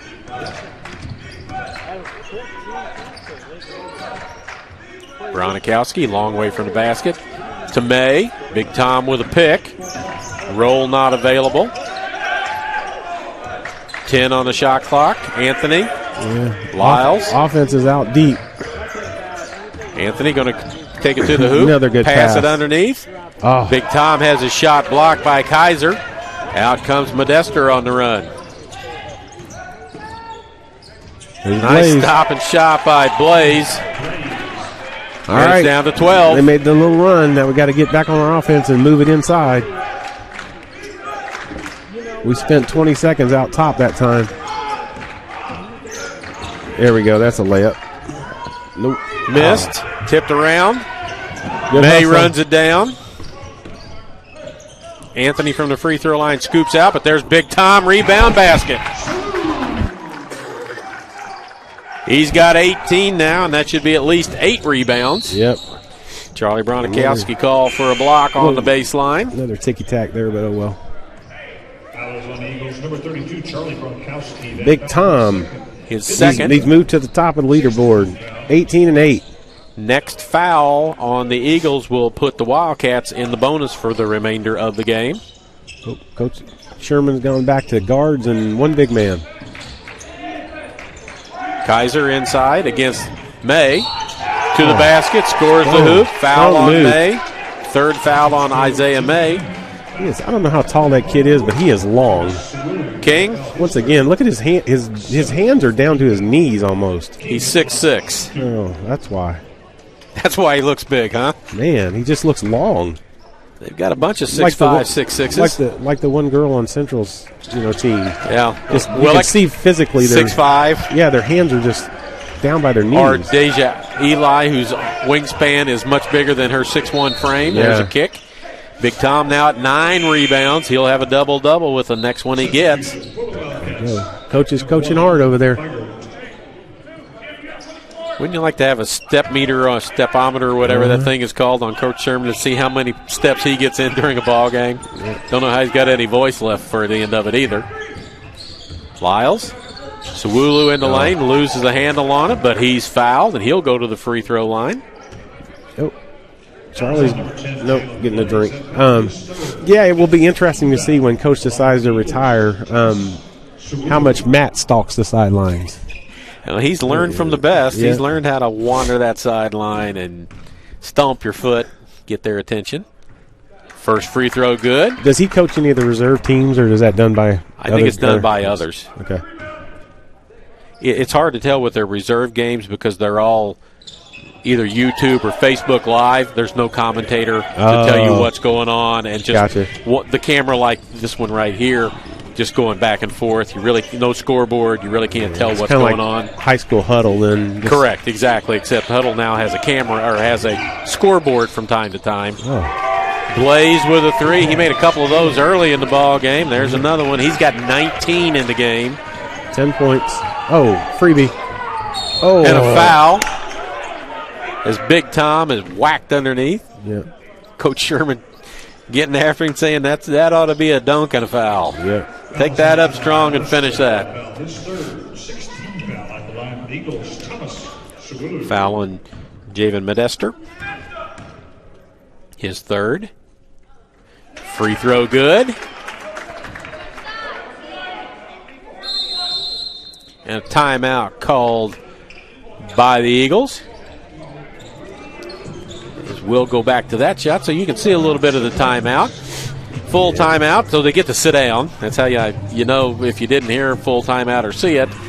You get to sit down on the full timeouts. The 30-second timeouts, you have to stand up. So Coach Sherman's got his chair in front of his bunch, going over it again. You'd think it was a tie ball game or he was down a couple, the way he's over there drawing stuff up and getting after those guys. But that's his style. Yeah. It's not a surprise when you come to school here that this is the way he coaches. This is the way he coaches. Yeah. He learned from Ken Ash, who has some of the most famous lines in the history of the world about playing basketball. He is animated over there, I tell you. Yeah, the crowd is big enough right now, and the PA system is playing. At the last ball game, there was not a very big crowd here, and they weren't playing any music during the timeouts, and you could hear Coach Sherman exactly what he was saying to his bunch every timeout. And it was pretty interesting. And I tell you what, just a shout-out real quick. If you're in the mid-Missouri area and you want to watch some good college basketball and have some of your high school players come over here and watch the next level, this is a good place to do it. Plenty of seating, good atmosphere, and a good team on the floor, good product to watch. So you can learn a lot of good things communication-wise. It's a totally different level. The athletes are really good. And it's sitting here in Fayette, Missouri. So, well, we were talking about the transfer portal earlier. It's changed NAIA basketball from being a spot where it was almost an afterthought, it was almost an embarrassment to play NAIA basketball, to now you've got players out here on the floor that have played Division I basketball somewhere else. Yep. And now they're playing here. Ortiz trailer looking for a way to get to the hoop behind his back. Gets it nice blocked by May. And Big Tom with the rebound. I think that ought to get him to double-double status. That should have been his 10th board. McGrew. When you were mentioning the success of all the different teams here, soccer and football, and shout out to Coach Stephen Main of the golf team. They've had a couple of really good seasons as well, and he's done a good job recruiting. And he said he picked up a kid this week. I think he said from South Africa that's like number 60 amateur in the world. To get to come here to Central Methodist to play. You throw softball in with Coach Reardon and the number of games that they've won. Their baseball team finished second in the nation last year. Unbelievable programs here. Cross country is good. Track is good. I mean, it's just President Drake has made it a priority. And I think I even saw maybe last year their dance team was really good. They got banners up here for cheer and dance. There you go. Something for everybody. I know. President Drake wants to have a dance crew here that's 100 strong. Wow. I'm telling you, 15's impressed me. A young man from Culver is... He's from Troy, Missouri. Keeping him in the game here in the second half. He's a good shooter from outside, made some good plays inside. Nice play by Modester to get in the way of that. Goes off of Lyles out of bounds. It's a 12-point game with just under 6 to go. If I'm Culver, the ball better be in 13's hands and 15's hands, and that ought to be the only people shooting the basketball right now. Yep, that's all I've seen. I mean, 10, Blaze has got points. Uh-oh. Yeah, he's feeling it right now. The coach waved in. He's pulling Charlie in to put somebody else on that kid. Yeah, when they shoot it and pronate and hold their pose for a while, they've made it and they know it. McGrew to the hoop. Oh, can't spin it in. Sometimes the ball just does not roll. Great effort, great shot. Nice job to get it back out there by McGrew. A lot of one-on-one. Anthony for travel. Yeah. Culver's done the first part of what they have to do. They have it under 10, back to single digits. Now can they go ahead and close some more? Can the Eagles find a way to hang on the last 5-16 with the depleted team? They played 7 players is all that's played in this ball game. Good defense there, Chuck. Oh. And a foul. Man. Big man stuck on the guard. You like him to call that foul early so you'd have to do all that extra running, chasing that kid. As a big man, you would know that. Yes, I would. Modester at the free throw line. Chasing Damian Washington around back in the day. Remember coming in here, first free throw rattles and falls. A high school game that John Bucksaff was in. The other team got a lead and went 4 corners and made poor John Bucksaff at 6'8" chase people all over the floor. I felt so sorry because they didn't have a matchup that would suit. He needed to be on the floor for the offensive purposes, but there just wasn't a matchup for him. Whoever he was guarding was the one running in the middle all over the place. You're talking about some big old fellers. I came here that summer and came to play a pickup game, and Bucksaff is in here and Joe Klein's in here. And I'm like, how do you get around those guys? Isaiah May. That's a big bucket there. Well, they're from the same hometown, little bitty hometown of Slater, Missouri. Yep. I think one of the parks is named after Klein over there. I wouldn't be a bit surprised. I'm sure. I can't imagine they have a more popular player in that town anywhere than him. Nope. Played pro basketball, played at Arkansas in college. Yeah, watched him down against Baylor one year when I was in college in Texas. Saw a high school game that had when he played Glasgow High School. And Glasgow had a pair of brothers by the name of Davis. Yep. 3-pointer for Marcus. Remember those names. Wow. And here is Joe Klein at 6'8", and you've got 2 Davis brothers. One's 5'9", and the other's 5'8", and they're fronting him, but they could jump out of the gym. And I think Klein went for 49 and it went overtime, and the 2 Davis boys went for 50 between them. Wow.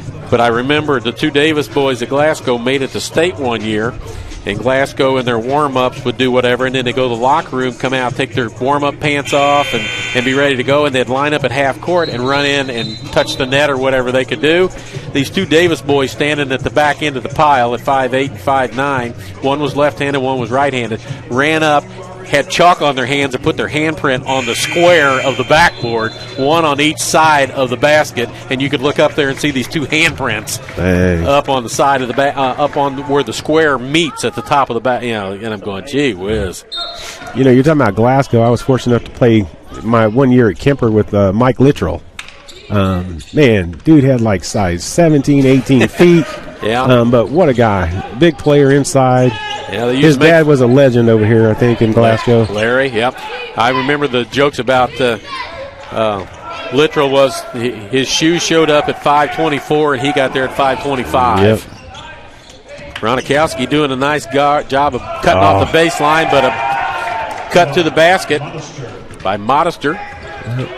Well, we got 11. It's 11 again, but at least it was 7 just a little bit ago. Yep. Use the clock a little. May and Anthony with back-to-back threes stretched it out a little bit. This is Anthony with the ball. Keep the offense moving. May. Trap. Got to find somebody to go. There's a layup. Good pass to Charlie. One extra pass. Enough time. Charlie Bronikowski, 14. Hey, first time me getting to see Charlie play over here at college. Proud of the young man. Oh, you're a good luck charm for him. Telling you. You need to come back more often. Oh, good steal. Anthony with a steal. I bet he goes up. Nope, good. Another unselfish play. Run the floor, get rewarded. Yep. 16, 16, 10, 16, and the big man sitting on the bench has 21. Great contributions offensively. There's Nicky trying to drive to the hoop on Bronikowski, bumps him out of the way and gets it to go. Got a little push off there. Yeah, that's kind of been Charlie's downfall a little bit, is he's just not thick enough yet to withstand the bump. Well, when you leave your feet a little bit too, that doesn't help. He did that little hop and you get shoved and you can't stop yourself. One more time, want to thank our corporate partners for their support of CMU Athletics: MFA Oil, Braun Home, Jennings Premium Meats, Community Auto Sales and Service, Airlink, Drury Hotels, Missouri Pacific Lumber, Howard County Electric, and Commercial Trust Company. Spent a lot of time on the road with my son when he was playing competitive baseball. Loved staying at Drury Inns. They got free food in the evening, free soft drinks all night long, big breakfast in the morning. And you check in, and they give you a little ticket for 3 complimentary adult beverages in the evening as well. 13 points is the Central lead. Back here on the 19th. Boy, if they walk out of this gym with a win today, you got to say, they might have stole one.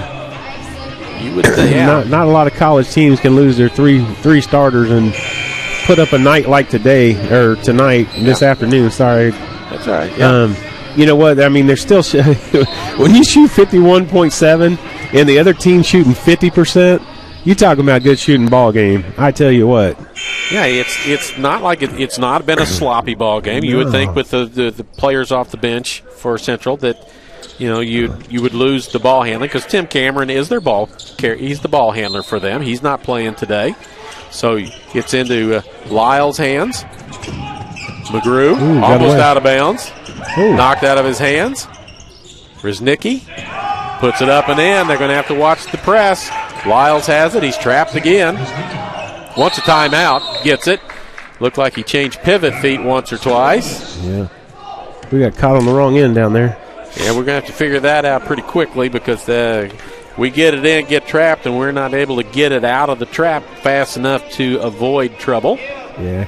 So another thing Coach Sherman can look at for this win, you look at your rebounds, and it's 40-20. 20 rebound difference right now for Central.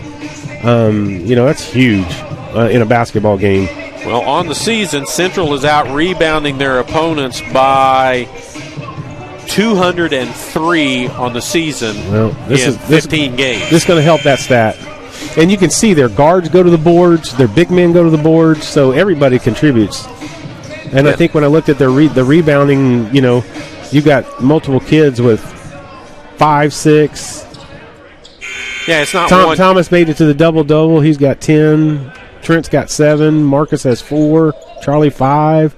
Isaiah 5. Jaden 6.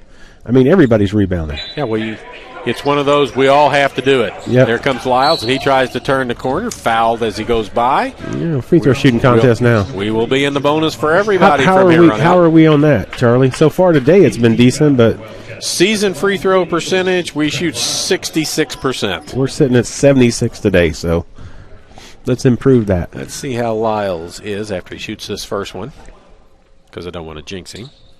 Nope. He's an 82% free throw shooter. Yeah.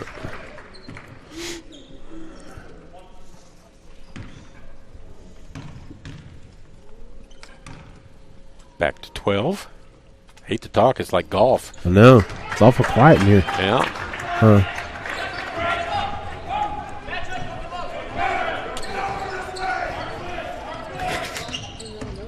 Coach Sherman still over there barking it out as best he can. Uh-oh, both Shermans are standing up. Ooh, And a blocking nice foul. block. That's Lyles, I think, at the bottom of that. Talking about the golf thing while they're lining up for this. I did a baseball, Division III regional baseball game one time where the relief pitcher came in for the 9th inning, walked the leadoff batter, went behind the mound, and started throwing up. And I said, I don't think he's feeling well, and my partner, who happens to be my boss, first free throw good, said, you think maybe he tweaked something soon? And I said, no, I don't think he feels well. About that time he started throwing up again. He goes, oh, I see. So we made Sports Center and everything that night with all that going on, and Deadspin actually said the quality of the video is not great, but the announcing is wonderful. It's got a golf-like demeanor to it as they're not making jokes about him throwing up. There you go. Speaking of ESPN, Tanner said he wanted, this gig one night so he could, start his ESPN career. I'm available anytime. I got Boonville ball games he can do. I got Central Methodist games we can get him on. Yeah, I'll have to tell him that. Chiropractor and then does announcing on the side. How about that? That's right. It's not a bad gig. I mean, No. it's a nice second job for me. It's something I love to do. I'd like to talk about sports anyway, so I might as well get involved in it. Yep. A couple of years ago, I did almost 200 events in a season, in a school year. So I got some catching up to do then. free throw off the mark. King with a rebound. It's 11 points, just under 2 minutes left in this second half. King, you better stay close to him. Oh, off his leg. Loses it out of bounds. Well, 149, 11-point lead. Yeah, I need to talk. Three-pointers, you really can't sleep yet, or you can't take. That's right. You can't take a breath because a couple threes in this game is close again. It's 4-possession game. Anthony almost and you got to cover beats Blaze. Blaze to it. There he is. Bam. Oh, goodness. Scooped out. McGrew with a rebound. Gets it to Anthony. 3-on-1 if he wants to do that. He does. May underneath. There you uses go. the basket Get as aggressive. protection. Way not to, pull it out. Take the easy 2 points. Good hands. Oh. Foul call. Looked good from up here, but can't see on that side. He might have grabbed him. Ronikowski with his 4th foul. Charles going to get his career high and foul out. He's going to tie his You're telling career me. high at 5. Yep. Unless he picks up a technical on the last one, then he'll get credit for almost 6. Chuck. Well, his mom and dad got to be proud. I saw them earlier. I don't see His dad told me something last year, a nickname that he's got for Charlie, and I can't remember if it's Shirley or Sally. I can't remember what probably he is. Sally. I just call him Chuck.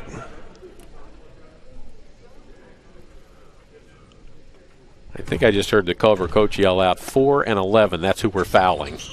He must have some stats on those young men. Well, I'm going to tell you, Jaden McGrew is he's 1 for 3 minus whatever he did today in the game. Foul him. He's an 80%er. Yep. And Isaiah May is a 59% free throw shooter. Well, Blaze is coming back in. Not sure why he took him out. Must have been Defense. for fouls. There you go. I need to see Dr. Green before we leave. I got a pain in my arm I need to ask him about. In addition to the pain in the butt that I'm feeling a lot of people. Lyles makes it. He's got 19 in the game.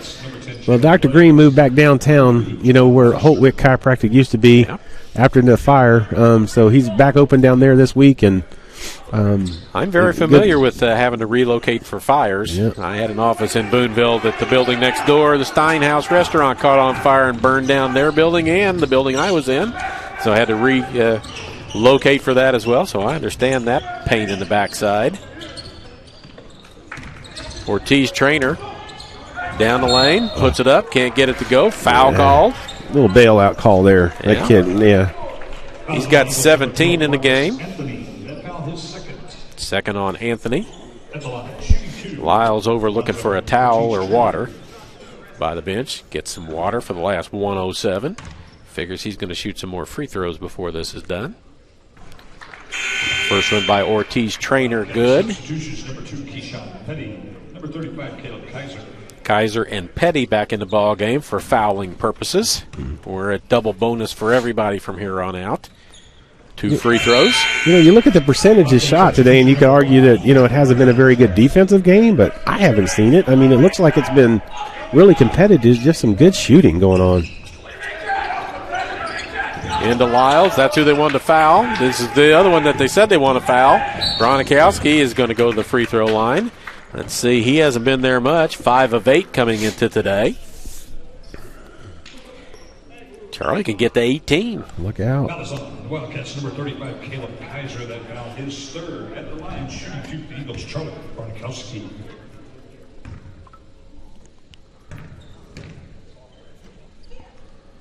There's one. Substitutions for the Wildcats. 34 points is what Charlie scored in the first 14 games or so of the season, and he's got 17 today. Mm-hmm. That'll boost his average up a little bit. Yep. A little more confidence in him from Coach Sherman. Likely to see a little more playing time when everybody returns. Nails both of them, so that's going to be don't foul him from now on with a minute to go. 94-81. Eagles got a chance to get to 100. Survive a couple more 3 attempts. He's fixing to shoot it. Blaze is looking for it. Nope. King is at the top of the key, wants the ball. Ortiz makes a great shot. Touch. He's got and 21. He's still complaining. Ortiz Trailer with 21 in the ball game. Good player.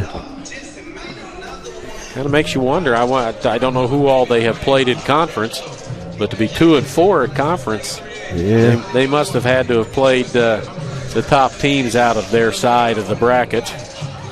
They will have probably had to play William Penn, Mount Mercy, and Grandview. Those are all tough teams. Well, Grandpa Earl said he's enjoyed listening today and watching Charlie. So, Very good. Yep.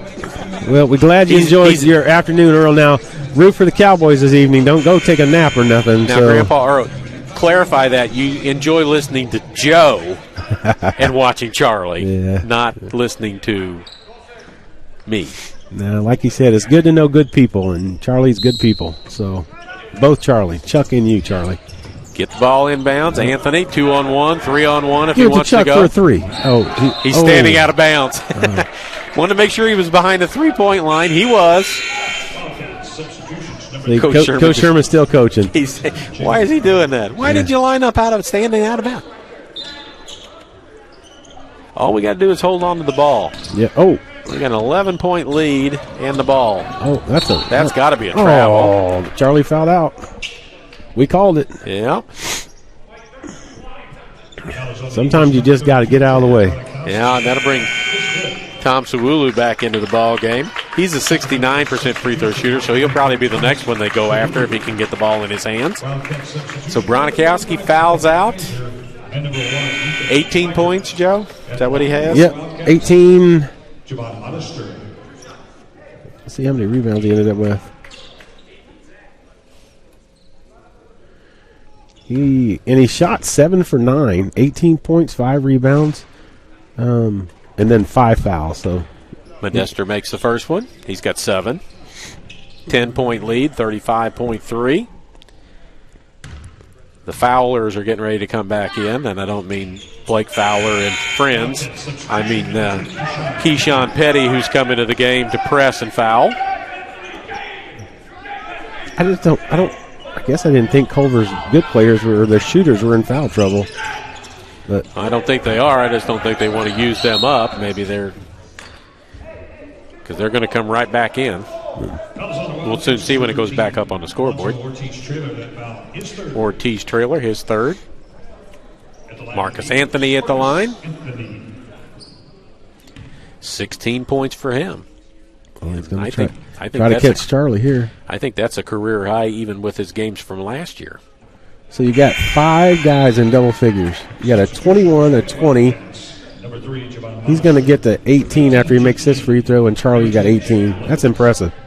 Good, well-rounded scoring from everybody. Yeah, and you've got... the only kid who hadn't scored was Blake Fowler, but he only played a couple minutes there, I think, in the first half. And Short.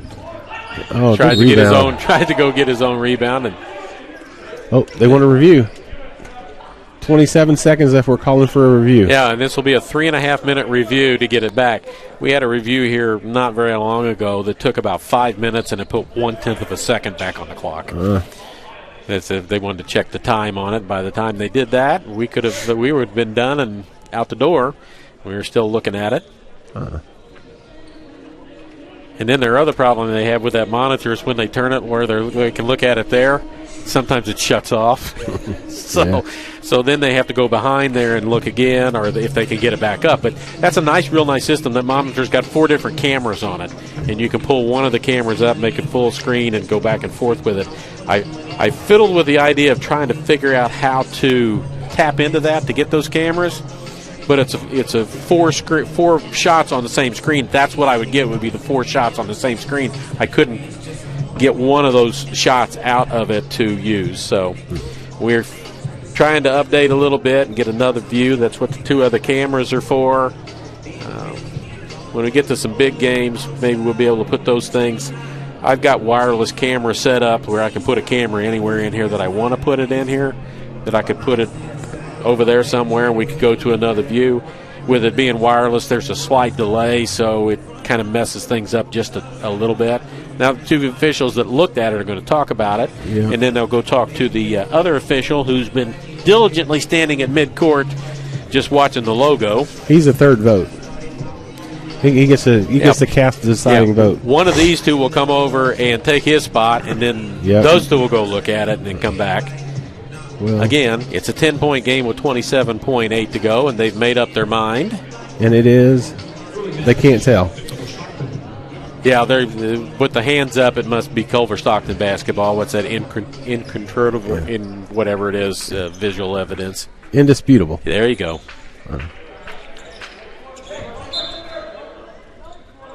So I'm not going to let him roll it up the court. Modester has it. He's not the threat. No, he is, though. He is. Yeah. No. Misses that one. Oh, good block. Blocked by McGrew. 16. That used up almost 11 seconds down the floor. Don Meredith is going to come on in a minute and start singing. Yeah. Each side still got 1 timeout left, so we still got plenty of time for another timeout. Yeah. Did a game here not all that long ago. Had 5 timeouts and 4 timeouts, 9 timeouts, and they used them all in the last 2 minutes. Yep. Well, the good thing is that's the last one. That timeout gives me a chance to thank you, Charlie, for the invite. And I know we haven't known each other very long in the big scheme of things. Charlie actually coached Luke in an all-star team back in, I think Luke must have been 6th, 7th grade. He was 9. Yeah, 9 years old. So, and now he's 17. But I appreciate everything. Appreciate the opportunity to come up here and do this, and hopefully we can do it again if you'll invite me back. That's fine. Yeah, I hope you've enjoyed it. I did.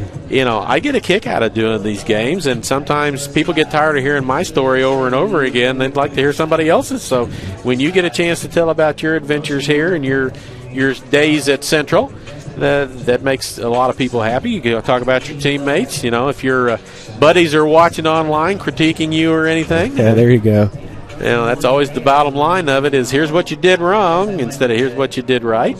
Announcing is not all that difficult of a job. It's well, you got the difficult part. I just get to exchange a couple words here and there. So, I've done it for a little while, so I've gotten to where I can multitask a few things together at the same time. But I still appreciate having insight, another set of eyes, seeing something that I don't see or what I don't understand.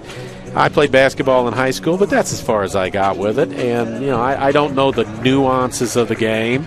And I always appreciate somebody that can come up and tell me why something happened or why it's going to happen before it does. You talked about in the women's game about points in the paint. Central didn't have very many. Next thing you know, Central's pounding the ball inside, into the paint, and getting points. So, well, I got a late start. I didn't start playing basketball until I was a sophomore and got cut that year, so my junior year. But it ended up helping me get to college and just love the game and love watching the kids compete. That contested shot was close as well. Modester gets it. Big Tom, look at this, on the floor, and a timeout called. Do you like that hustle? Yeah, the big guy, 6'8", 245, on the floor diving for a ball. Coach Sherman's going to meet him at half court and say, you betcha. Did that count as a rebound? That's what I want to know. I don't know. I don't think it does. No. Well, you'll see it update in a minute if it does. Yeah, the updates are about 10 seconds or 15 seconds behind. Well, but it might end up as a steal. He's got a couple of those. Yeah. Could be, yeah. So I mean, it's been a team effort all the way around. 5 players in double figures. You take out 50 points or so of starters not playing, and you still got put 95 on the board. Yep. You know, we were talking during the women's game about you never have enough players, and there's some people that they recruit too many guys. Well, when you got 3 or 4 or 5 players sick and can't play, and you've only got 7 or 8 players, you know, you only carry 10 and 4 of them are sick, you hardly got enough to play. You're going to play, but you may end up with 4 on the floor at the end of the game. So it's just like football. You never know when your third-string guy is going to be called on to play. In this game, you never know when your bench player is going to be a starter and going to have to step up and do something, and they've all stepped up and played. Isaiah May really is the only starter, along with Suwulu, that has played under normal circumstances. They're normal starters. Yeah, the rest of these guys are bench players. You can look at this, and the stats show, you know, second chance points 16, bench points 18. You know, and I think all those 18 are Charlie, right, coming off the bench? Yes, all of those are off the bench. Oh, they just throw another long. freebie. Nope. He's going to pull it out. Good win. Good win, Central Methodist. Good win, Coach Sherman. 95. And players. 85. Coach Sherman may not be thrilled with giving up 50 points in the second half, no. But when you've scored 95, it's okay. Yep. So the next ball game is on the road when they travel out to... Well, where are they going? They're going to Mid-America next week on Wednesday. And there's Little Sherman. Yep. If Grandpa, if you're all watching out in Colorado, there's the next generation out on the floor as well. They'll be at Mid-America Wednesday, women at 5:30, men at 7:30, and then go to Mount Mercy a week from today. Women at 2, men at 4, and then back home on the 19th, 5:30 and 7:30. 95-85. 5 players in double figures for the Eagles. Coach Sherman will be smiling. Look forward to reading his post tonight about the game. Yep. I've gone up after a ball game a couple of times to talk with him afterwards just to see how things are going, and he's in the locker room talking to them. And no matter how well they played, he's pointing out some things that they need to do better. Always coaching. Yep. From start to finish. And there comes back into your picture right about now. Yep. Another Sherman. Going to find Mama. Yep. He's found Mama and ready to go. For Joe Green, this is Charlie Brown. Thank you for joining us. We appreciate the fact. Quentin Norris is here with us as well, up here in the catbird seat. So we appreciate you being with us. We're going to go ahead and finish this out here with a 95-85 victory by the men and a 68-41 victory by the ladies. So a sweep on Central Methodist wins today. That'll do it from Puckett Fieldhouse. Thanks for joining us. Have a great rest of the weekend.